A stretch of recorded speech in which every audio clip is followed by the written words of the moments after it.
Вашему вниманию предлагается двухроторная затирочная машина Oscar LR900.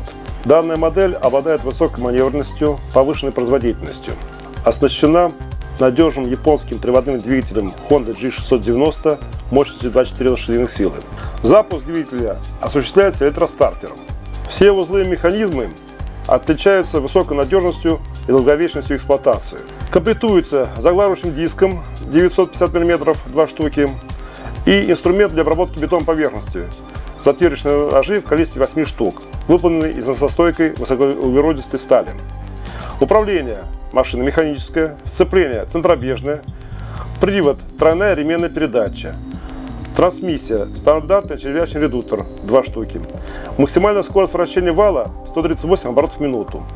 Емкость бака для воды для смачивания инструментов 21 литр.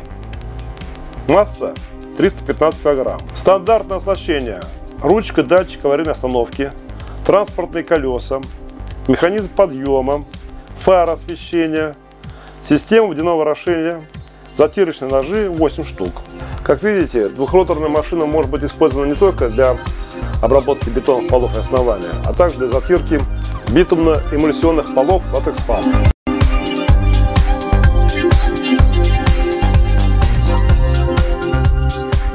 В данном сюжете вашему вниманию предлагается демонстрация работы изделия в ночное время.